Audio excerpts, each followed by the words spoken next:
Trading the Zone, de Mark Douglas, Pensar como um Trader. Se me pedissem para condensar o trading na sua forma mais simples, diria que é um jogo de reconhecimento de padrões numéricos. Usamos a análise de mercado para identificar os padrões, definir o risco e determinar quando tomar mais-valias. O trade ou funciona ou não funciona. Em qualquer caso, continuamos para o trade seguinte. É tão simples quanto isto, mas certamente não é fácil. De fato, o trading é provavelmente o projeto mais difícil em que tentará ter sucesso.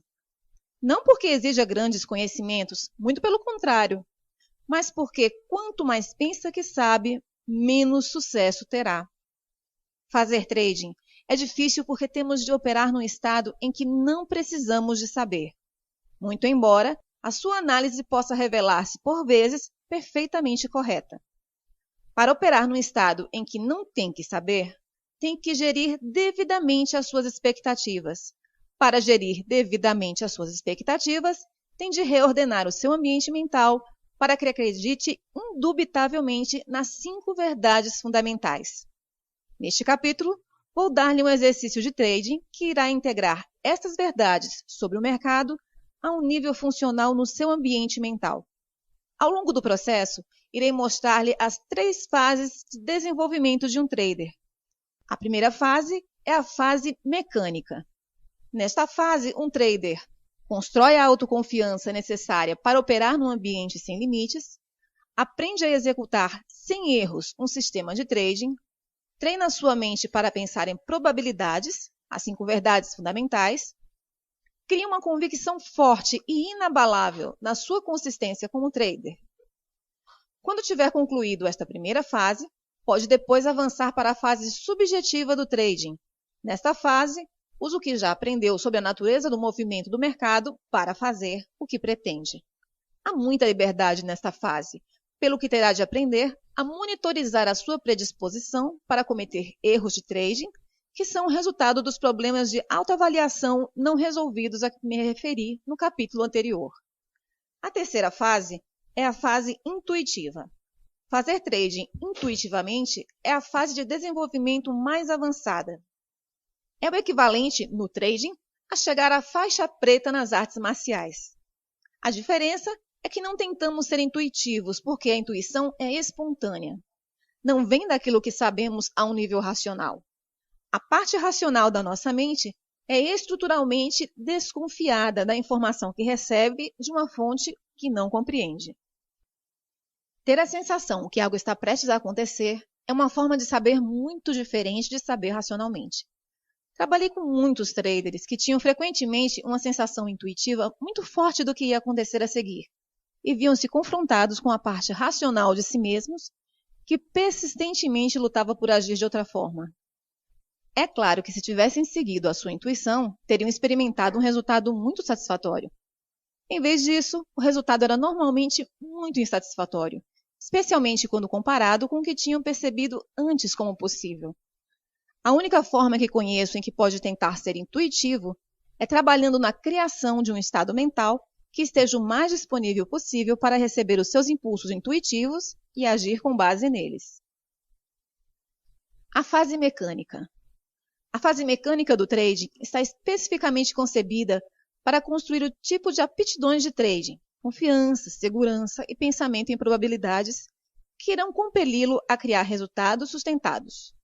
Defino resultados sustentados como uma curva de resultados em crescimento regular, mostrando perdas ligeiras, que são a consequência natural de oportunidades identificadas no mercado que não funcionaram. A não ser que descubra um padrão que vire as probabilidades de um trade ganhador a seu favor, alcançar uma curva de resultados crescente implica eliminar sistematicamente qualquer hipótese de cometer o tipo de erros que resultam do medo, da euforia ou da autoavaliação que descrevi neste livro.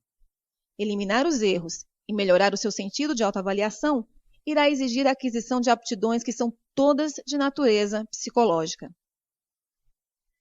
As aptidões são psicológicas porque cada uma, na sua forma mais pura, é simplesmente uma convicção.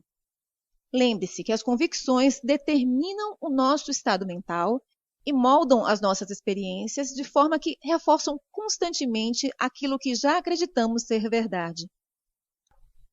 O grau de veracidade de uma convicção, relativamente às condições ambientais, pode ser determinado pela medida em que nos serve, ou seja, pela medida em que nos ajuda a satisfazer os nossos objetivos.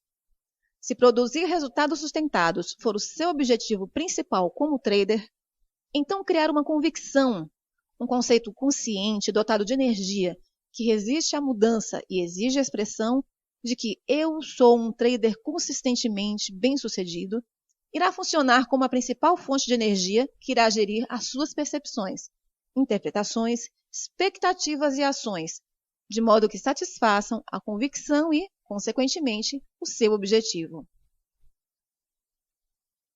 Criar uma convicção dominante de que eu sou um trader consistentemente bem-sucedido requer adesão a diversos princípios de sucesso consistente.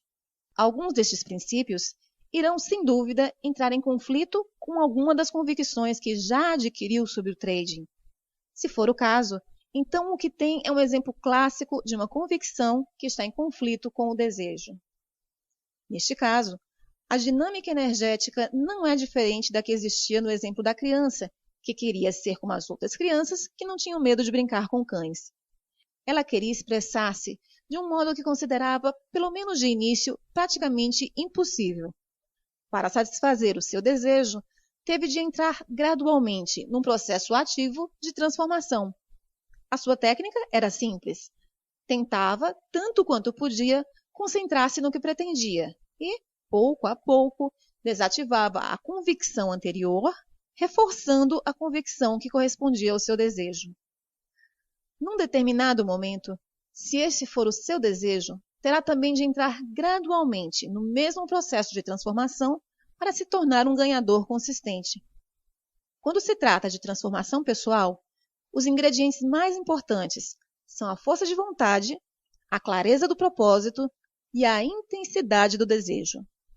Em última análise, para que este processo funcione, tem de escolher a consistência em detrimento de todas as outras razões ou justificações que tenha para fazer trading.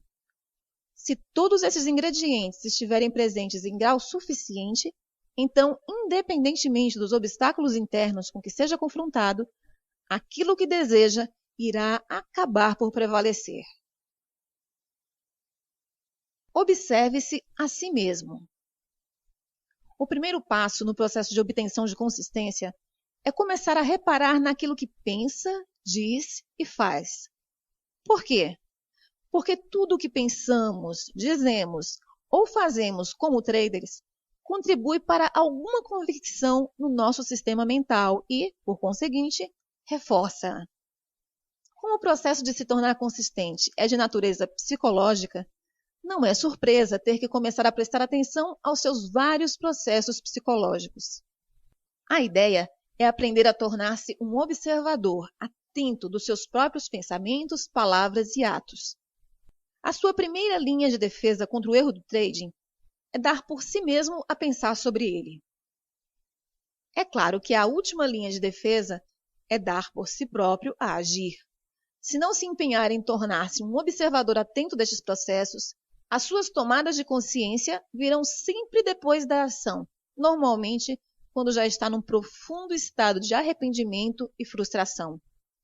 Observar-se a si mesmo de forma objetiva implica fazê-lo sem sentido de reprovação ou crítica. Isso pode não ser fácil para algumas pessoas, tendo em conta o tratamento crítico e reprovador que ao longo das suas vidas podem ter recebido de outras pessoas. O resultado é aprender a associar o erro à dor emocional. Ninguém gosta de estar no estado de dor emocional, por isso é normal evitarmos tanto quanto possível reconhecer ou encarar um erro. Não encarar os erros das nossas vidas diárias normalmente não tem as mesmas consequências desastrosas se o fizermos como traders. Se produzir resultados sustentados depende da eliminação do erro, então é uma meia-verdade dizer que terá uma grande dificuldade em atingir o seu objetivo se não conseguir reconhecer o erro. Obviamente, isso é algo que muitas poucas pessoas conseguem fazer. E explica por que razão há tão poucos ganhadores sustentados. De fato, a tendência para não reconhecer um erro é tão comum na espécie humana que nos poderia levar a pensar que é uma característica estrutural da natureza humana. Não acredito que assim seja, nem acredito que nascemos com a capacidade de nos ridicularizarmos ou nos sentirmos inferiores por cometermos uma falha, um erro de cálculo ou um lapso. Cometer erros é uma consequência natural de estar vivo e irá continuar assim até chegarmos a um ponto em que 1. Todas as nossas convicções estejam em absoluta harmonia com os nossos desejos e 2.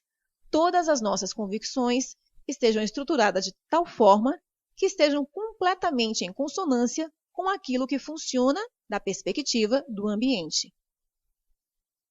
Obviamente que se as nossas convicções não estão em consonância com aquilo que funciona da perspectiva do ambiente, o potencial para cometer erros é alto, se não for mesmo inevitável. Não conseguiremos perceber o conjunto adequado de passos a dar para alcançarmos o nosso objetivo. Pior ainda, não conseguiremos perceber que aquilo que queremos pode não ser possível, ou possível na quantidade que desejamos ou na altura em que queremos. Por outro lado, os erros que resultam de convicções em conflito com os nossos objetivos nem sempre são visíveis ou óbvios. Sabemos que irão agir como forças oponentes, expressando as suas versões da verdade sobre a nossa consciência, e podem fazê-lo de diversas formas. O mais difícil de detectar é um pensamento que distrai, que causa um lapso momentâneo da concentração. À primeira vista, isto pode não parecer significativo, mas, tal como na analogia da ponte sobre o desfiladeiro, quando está muito em risco, uma pequena distração pode resultar num erro de proporções desastrosas. Este princípio aplica-se seja ao trading, a eventos desportivos ou à programação informática. Quando o nosso propósito é claro e não é traído por qualquer energia em oposição, então a nossa capacidade de nos mantermos focados é maior e torna mais provável alcançarmos o nosso objetivo. Defini anteriormente uma atitude ganhadora como uma expectativa positiva dos nossos esforços, com uma aceitação de que quaisquer que sejam os resultados, eles são um reflexo perfeito do nosso nível de desenvolvimento e daquilo que precisamos de aprender a fazer melhor. O que distingue os atletas e os artistas consistentemente fantásticos de todos os outros é a sua nítida ausência de medo de cometer um erro. A razão por que não tem medo é que não têm razão para se sentirem inferiorizados quando cometem um erro, significando que não têm uma reserva de energia com carga negativa à espera de brotar e atacar o seu processo de pensamento consciente como um leão que espera o momento certo para atacar a sua presa. O que é que explica esta capacidade rara para ultrapassarem rapidamente os seus erros sem se autocriticarem? Uma explicação pode ser o fato de terem crescido com pais e professores incomuns, que pelas suas palavras e exemplos os ensinaram a corrigir os seus erros com amor genuíno, afeto e aceitação. Digo incomuns porque muitos de nós crescemos precisamente com a experiência oposta. Ensinaram-nos a corrigir os nossos erros com zanga, impaciência e uma nítida falta de aceitação.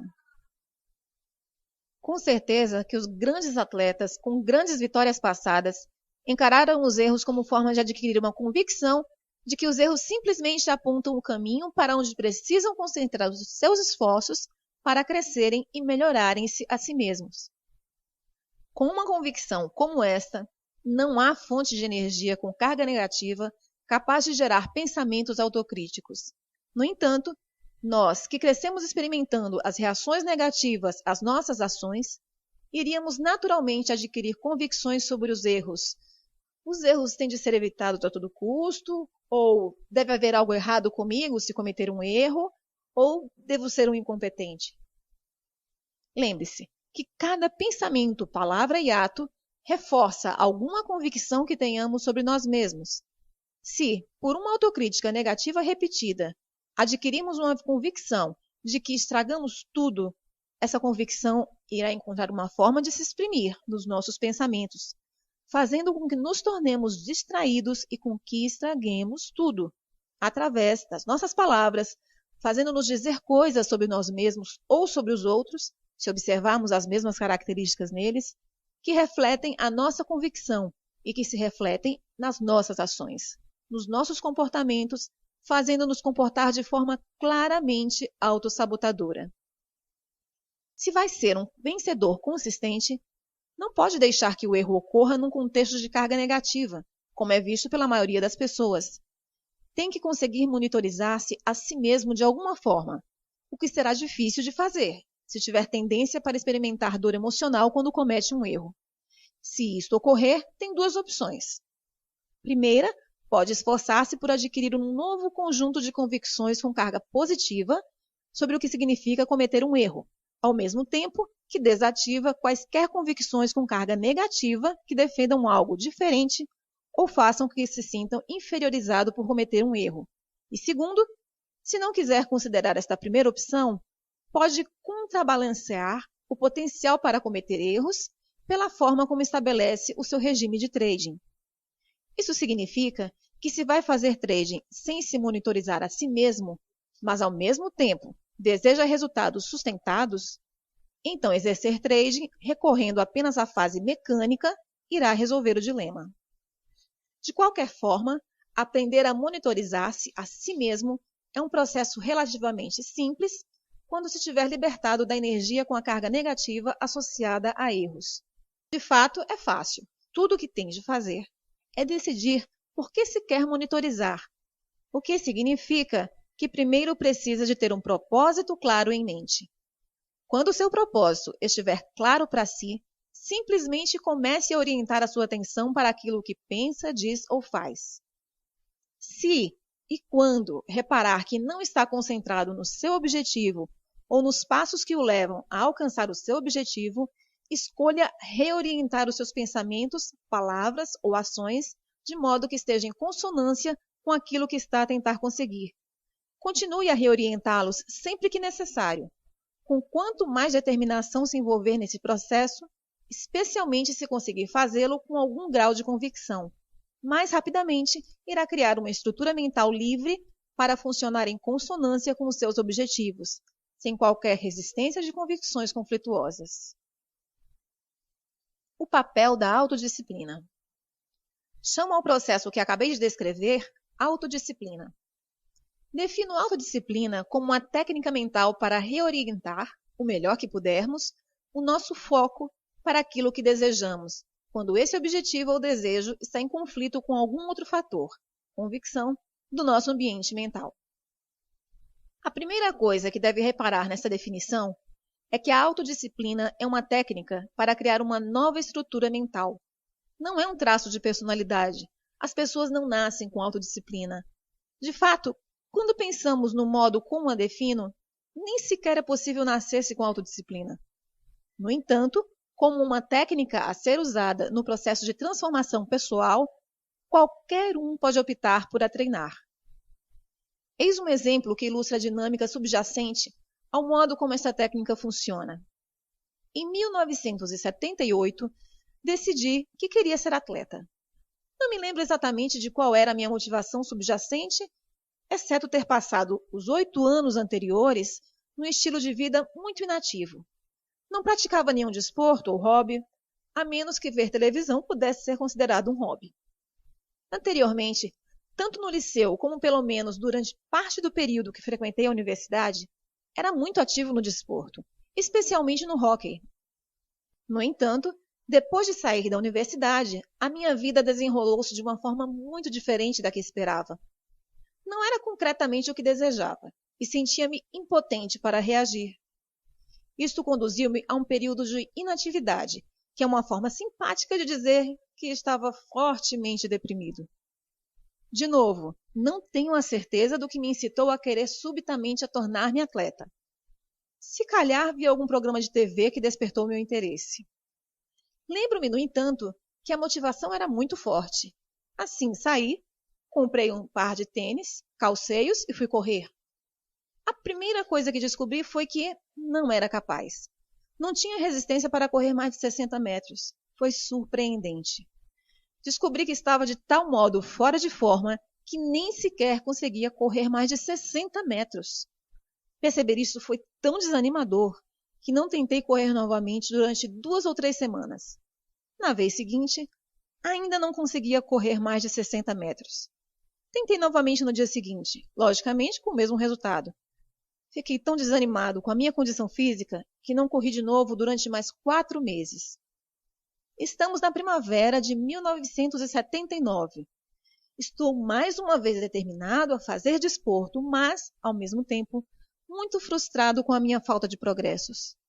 Enquanto contemplava o meu dilema, ocorreu-me que um dos meus problemas era que não tinha um objetivo em função do qual trabalhar. Era ótimo dizer que queria ser corredor, mas o que significava isso? Na realidade, não sei. Era demasiado vago e abstrato. Tinha de ter algo mais tangível em função de que trabalhar. Assim, decidi que queria conseguir correr 8 quilômetros até o final do verão. 8 quilômetros pareciam na altura inconquistáveis, mas pensar que seria capaz de o fazer gerou em mim uma grande dose de entusiasmo. Este maior nível de entusiasmo deu-me um incentivo suficiente para correr 4 vezes naquela semana. No final dessa primeira semana, fiquei surpreendido ao descobrir que bastou um pouco de exercício para melhorar a minha resistência e capacidade para correr mais. Isso aumentou meu entusiasmo, pelo que saí e fui comprar um cronômetro e um caderno para usar como diário de corrida. Defini um percurso de 3 quilômetros e assinalei cada 250 metros. No diário, registrava a data, a distância, tempo e como me sentia fisicamente cada vez que corria. Ora, eu pensava que estava no caminho certo para os 8 quilômetros, quando literalmente esbarrei na minha próxima série de problemas. Os maiores eram os pensamentos conflituosos, que me distraíam e me invadiam a consciência sempre que decidia sair e correr. Fiquei estupefato com o número e intensidade das razões que encontrava para não o fazer. Está calor, o frio, parece que vai chover, ainda estou cansado desde a última vez que corri, mesmo tendo sido há 3 dias. Não conheço ninguém que faz isto. Ou, o mais comum, vou depois deste programa terminar. E é claro que nunca ia. Não conhecia outro modo para lidar com essa energia mental conflituosa a não ser reorientar a minha atenção consciente para aquilo que tentava conseguir. Eu queria mesmo chegar aos 8 quilômetros até o final do verão. Descobri que, por vezes, o meu desejo era mais forte do que o conflito. Em resultado, não conseguia calçar os meus tênis, sair mesmo de casa e correr. No entanto, foram mais as vezes em que os meus pensamentos contrários me deixaram parado. De fato, nas fases iniciais, estimo que 2/3 do tempo não consegui ultrapassar a energia negativa. O próximo problema que me deparei foi quando me aproximei dos 1.500 metros. Fiquei tão entusiasmado comigo mesmo que me ocorreu que iria precisar de um mecanismo adicional para me fazer chegar aos 8.000. Pensei que quando chegasse ao ponto em que não conseguisse correr 3 ou talvez 5 quilômetros, ficaria de tal modo satisfeito comigo mesmo que não iria sentir qualquer necessidade de cumprir o meu objetivo dos 8 quilômetros. Assim, estabeleci uma regra para mim mesmo. Poderia chamar-lhe a regra dos 8 quilômetros. Se eu conseguisse calçar o meu tênis e sair, apesar de todos os pensamentos conflituosos a tentarem dissuadir-me de o fazer, comprometia-me a correr pelo menos mais um passo do que da última vez. Tudo bem se corresse mais do que um passo, mas nunca podia ser menos do que um passo, seja qual fosse a razão. Acontece que nunca quebrei essa regra e no final do verão atingi os 8 quilômetros. Mas depois aconteceu algo realmente interessante e completamente inesperado. Quando me aproximei de atingir o meu objetivo dos 8 quilômetros, pouco a pouco os pensamentos conflituosos começaram a dissipar-se e acabaram por desaparecer. Nessa altura, descobri que se eu queria correr, era completamente livre de o fazer sem qualquer resistência mental, conflito ou pensamentos conflituosos. Considerando a luta que tinha sido, fiquei no mínimo estupefato. O resultado Continuei a correr regularmente durante os 16 anos seguintes. Para quem está interessado, não corro tanto agora, porque há 5 anos decidi voltar a jogar novamente hóquei. E o hóquei é um esporte extremamente exigente. Às vezes jogo 4 vezes por semana. Tendo em conta a minha idade, mais de 50, e o nível de esforço que o esporte exige, normalmente eu preciso de um dia ou 2 para recuperar, o que não me deixa muito tempo para correr. Ora, se pegar nessas experiências e as puser no contexto daquilo que compreendemos agora quanto à natureza das convicções, há algumas observações que temos de fazer. 1. Inicialmente, o meu desejo de correr não tinha qualquer base de suporte no meu sistema mental. Ou seja, não havia qualquer outra fonte de energia, qualquer conceito dotado de energia a precisar de se manifestar, em consonância com o meu desejo. 2. Tive de fazer algo para criar esse suporte. Para criar a convicção de que eu sou um corredor, tive que criar uma série de experiências em consonância com a nova convicção. Lembre-se de que tudo o que pensamos, dizemos ou fazemos contribui com energia para alguma convicção do nosso sistema mental. De cada vez que experimentava um pensamento conflituoso e conseguia concentrar-me novamente no meu objetivo, com convicção suficiente para calçar os meus tênis e sair, acrescentava energia à convicção de que eu sou um corredor. E, igualmente importante, retirei inadvertidamente energia de todas as convicções que defendessem outra coisa. Digo inadvertidamente porque há várias técnicas especificamente concebidas para identificar e desativar convicções conflituosas. Mas nessa altura da minha vida, eu não compreendia a dinâmica subjacente ao processo de transformação por que estava a passar. Assim, não me poderia ter socorrido dessas técnicas. 3. Agora posso expressar-me sem esforço, de uma perspectiva mental, como um corredor, porque eu sou um corredor. Esse conceito dotado de energia é agora uma parte em funcionamento da minha identidade. Quando comecei pela primeira vez, acontece que tinha algumas convicções conflituosas sobre correr. Em resultado, precisava que a técnica da autodisciplina se tornasse uma convicção. Agora não preciso de autodisciplina, porque ser um corredor é o que eu sou. Quando as nossas convicções estão completamente alinhadas com os nossos objetivos ou desejos, não há fonte de energia conflituosa. E se não há fonte de energia conflituosa, então não há fonte de pensamentos que cause distração, desculpas, racionalizações, justificações ou erros, consequentes ou subconscientes. 4. As convicções podem ser alteradas e, se for possível alterar uma convicção, então é possível alterar qualquer convicção, se compreendermos que na realidade não estamos a alterá-la, mas somente a transferir energia de um conceito para outro, permanecendo intacta a convicção que se pretende mudar. Por conseguinte, podem existir em simultâneo no nosso sistema mental duas convicções completamente contraditórias. Mas se tivermos retirado a energia de uma convicção e dotado totalmente de energia a outra, não existe contradição do ponto de vista funcional. Só a convicção combinada com a energia terá a capacidade para funcionar como uma força sobre o seu estado mental, sobre a sua percepção e interpretação da informação e sobre o seu comportamento. Ora, o único propósito de fazer trading mecanicamente é transformar-se a si mesmo num trader de sucesso consistente. Se houver alguma coisa no seu ambiente mental que esteja em conflito com os princípios da criação de uma convicção de que eu sou um trader consistente bem-sucedido, então terá de empregar a técnica da autodisciplina para integrar estes princípios como uma parte dominante do funcionamento da sua identidade. Quando os princípios se tornarem quem você é, já não irá precisar de autodisciplina, porque o processo de ser consistente irá deixar de exigir esforço. Lembre-se que a consistência não é a mesma coisa que a capacidade de abrir uma ou várias posições ganhadoras, porque abrir uma posição ganhadora não exige absolutamente nenhuma aptidão. Tudo o que tem de fazer é adivinhar corretamente, o que não difere em nada de adivinhar o resultado do lançamento de uma moeda ao ar, enquanto que a consistência é um estado mental que, uma vez atingido, não irá permitir-lhe ser de qualquer outra maneira. Não terá que tentar ser consistente, porque tal decorrerá naturalmente da sua identidade. De fato, se tiver de tentar, é uma indicação de que não integrou completamente os princípios do sucesso, consistente como convicção dominante e não conflituosa.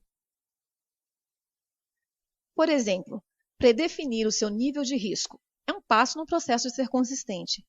Se for preciso qualquer esforço especial para predefinir o seu risco, se tiver de se lembrar a si mesmo conscientemente de o fazer, se experimentar quaisquer pensamentos conflituosos, no fundo tentando dissuadi-lo de o fazer, ou se encontrar numa posição em que não predefiniu o seu risco, então este princípio não é uma parte dominante do funcionamento da sua identidade. Não é quem você é. Se fosse, nem sequer lhe iria ocorrer não predefinir o seu risco. Se e quando todas as fontes de conflito tiverem sido desativadas, já que não há qualquer potencial para que seja de qualquer outra maneira, o que uma vez foi uma luta irá acabar por não exigir esforço agora. Nessa altura, pode parecer às outras pessoas que você não é muito disciplinado, porque pode fazer algo que não considerem difícil, se não impossível. Mas a realidade é que não está a ser de modo algum disciplinado, está simplesmente a funcionar com base num conjunto diferente de convicções que o compelem a comportar-se de um modo que está em consonância com os seus desejos, propósitos ou objetivos. Desenvolver a convicção da consistência. Criar uma convicção de que eu sou um vencedor consistente é o principal objetivo, mas, tal como a minha intenção de me tornar corredor, é demasiado ampla e abstrata para implementar sem a decompor num processo gradual. Assim, o que vou fazer é decompor essa convicção nas suas menores partes e depois dar-lhe um plano para integrar cada parte com uma convicção dominante. As seguintes subconvicções são as componentes básicas que fornecem a estrutura elementar do significado de ser um vencedor consistente. Eu sou um vencedor consistente porque 1. Identifico objetivamente as minhas oportunidades. 2. Predefino o risco de cada trader. 3. Aceito completamente o risco e estou disposto a fechar a posição se o mercado se virar contra mim. 4. Ajo sobre as minhas oportunidades sem reservas ou hesitações. 5. Tomo os meus lucros quando o mercado me disponibiliza dinheiro. 6. Monitorizo continuamente a minha susceptibilidade para cometer erros. 7. Compreendo a absoluta necessidade destes princípios de sucesso consistente e, por conseguinte, nunca os violo.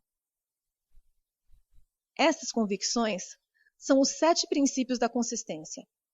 Integrar estes princípios no seu sistema mental a um nível funcional exige que crie propositadamente um conjunto de experiências que estejam em consonância com eles.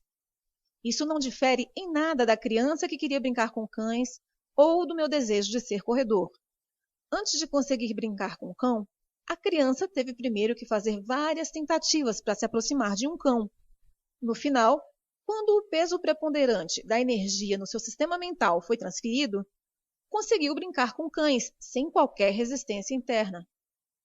Para me tornar um corredor, tive de criar a experiência de correr contra tudo dentro de mim, a defender o contrário. No final, à medida que a energia era transferida para esta nova definição de mim mesmo, correr tornou-se uma expressão natural da minha identidade. É óbvio que aquilo que estamos a tentar conseguir é muito mais complexo do que tornar-se um corredor ou afagar um cão, mas a dinâmica subjacente a esses processos é idêntica. Comecemos com um objetivo específico. O primeiro princípio da consistência é a convicção de que eu identifico objetivamente as minhas oportunidades. A palavra-chave aqui é objetivamente. Ser objetivo significa que não é possível definir, interpretar e, por conseguinte, interpretar qualquer informação do mercado como negativa ou positiva. A forma de ser objetivo é operar com base em convicções que mantêm neutras as nossas expectativas e ter sempre em conta forças desconhecidas. Lembre-se que tem de treinar especificamente a sua mente para ser objetiva e ficar concentrada no fluxo de oportunidades do momento presente. As nossas mentes não estão naturalmente programadas para pensar deste modo. Assim, para sermos observadores objetivos, temos de aprender a pensar do ponto de vista do mercado, onde há sempre forças desconhecidas, traders, à espera de agir sobre o movimento dos preços. Por conseguinte, da perspectiva do mercado, cada momento é verdadeiramente único, embora o momento possa parecer, soar ou ser sentido exatamente como algum outro momento passado, registrado no seu banco de memórias. No instante em que decide, ou considera que sabe o que vai acontecer a seguir, irá automaticamente esperar acertar. No entanto, aquilo que sabe, pelo menos ao nível racional de pensamento, só pode ter em conta o seu passado, que pode não ter qualquer relação com aquilo que está realmente a acontecer do ponto de vista do mercado. Nessa altura, qualquer informação do mercado que não esteja em consonância com a sua expectativa tem o potencial para ser interpretada como ameaçadora. Para evitar sofrer, a sua mente irá automaticamente compensar, com mecanismos de proteção conscientes e subconscientes, quaisquer diferenças entre aquilo que espera e aquilo que o mercado está a oferecer. Aquilo que irá experimentar é normalmente chamado uma ilusão. Num estado de ilusão, não somos objetivos, nem estamos ligados ao fluxo de oportunidades do momento presente. Em vez disso, tornamos-nos suscetíveis de cometer todos os erros de trading típicos. Hesitar, agir precipitadamente, não predefinir o risco, definir o risco, mas recusar a aceitar a perda e manter aberta uma posição que vai agravar a perda, sair demasiado cedo de uma posição a ganhar, não pegar lucros, entrar em perdas numa posição que já tinha ganhos, alterar uma ordem de stop para um ponto mais perto do ponto de entrada, ficar de fora temporariamente e observar o mercado a transacionar novamente ao seu favor, ou entrar numa posição demasiado grande em relação ao capital. As 5 verdades fundamentais sobre o mercado irão manter neutras as suas expectativas, focar a sua mente no fluxo de oportunidades do momento presente, ao dissociar o momento presente do passado, e, por conseguinte, eliminar o seu potencial para cometer estes erros. Quando parar de cometer erros de trading, irá começar a confiar em si mesmo. À medida que o seu sentido de autoconfiança aumentar, também irá aumentar a sua segurança. Quanto maior for a sua segurança, mais fácil será executar os seus trades, agir sobre as suas oportunidades sem reservas ou hesitações. As 5 verdades irão também criar um estado mental em que irá genuinamente aceitar os riscos de trading. Quando aceitar genuinamente os riscos, estará tranquilo com qualquer resultado. E quando estiver tranquilo com qualquer resultado, irá experimentar um estado mental despreocupado e objetivo, em que se disponibiliza para perceber e agir sobre qualquer coisa que o mercado lhe estiver a oferecer, do ponto de vista do mercado, num determinado momento presente. O primeiro objetivo é integrar a convicção dominante que eu defino objetivamente as minhas oportunidades. O desafio agora é: como chegar lá? Como é que se transforma numa pessoa que pensa consistentemente da perspectiva do mercado? O processo de transformação começa com o seu desejo e a sua disposição para se focar de novo no objeto do seu desejo, a autodisciplina. O desejo é uma força. Não tem de coincidir ou estar de acordo com algo em que acredite ser a verdade sobre a natureza do trading. Um desejo claro que vise diretamente um objetivo específico é uma ferramenta muito poderosa. Pode usar a força do seu desejo para criar uma versão ou dimensão inteiramente nova para a sua identidade, transferir energia entre 2 ou mais ideias em conflito, ou mudar o contexto ou a polarização das suas memórias de negativa para positiva. Tenho a certeza que conhece a expressão decida-se. A implicação de nos decidirmos é escolhermos exatamente aquilo que queremos com tanta clareza, sem dúvidas e com tanta convicção que literalmente nada se atravessa no nosso caminho, seja interna ou externamente. Se houver força suficiente por detrás da nossa resolução, é possível experimentar uma grande mudança na nossa estrutura mental, praticamente de forma instantânea. Desativar conflitos internos não é uma questão de tempo. é um desejo centrado na finalidade, embora possa ser preciso uma quantidade considerável de tempo para chegar ao ponto em que realmente nos decidimos. De outro modo, na ausência de uma clareza e uma convicção extremas, a técnica da autodisciplina, com o tempo, irá fazer esse trabalho bastante bem, se, é claro, estiver disposto a usá-la.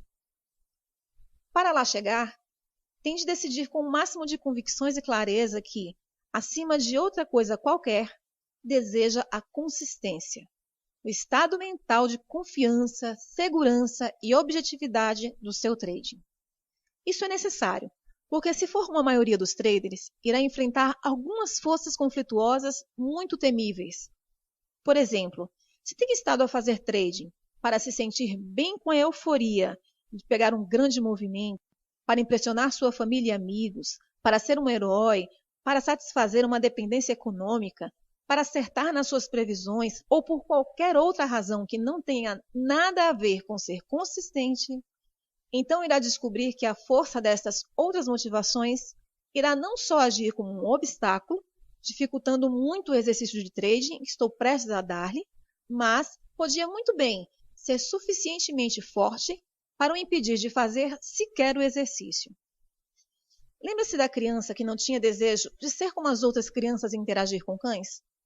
No fundo, decidiu viver com a contradição ativa, a sua convicção minimamente dotada de carga positiva de que nem todos os cães são perigosos e a sua convicção elementar, dotada de carga negativa, de que todos os cães são perigosos. Teve a capacidade de ver cães brincalhões, mas ao mesmo tempo considerou impossível interagir com eles. A menos que deseje mudá-lo, o desequilíbrio de energia entre estas duas convicções irá permanecer exatamente como está durante toda a sua vida. Só para começar o processo, tem de querer tanto a consistência que tem de estar disposto a desistir de todas as outras razões, motivações ou planos para fazer trading que não estejam em consonância com o processo de integração das convicções para criar consciência. Um desejo claro e intenso é um pré-requisito incondicional se quer fazer com que este processo funcione com você.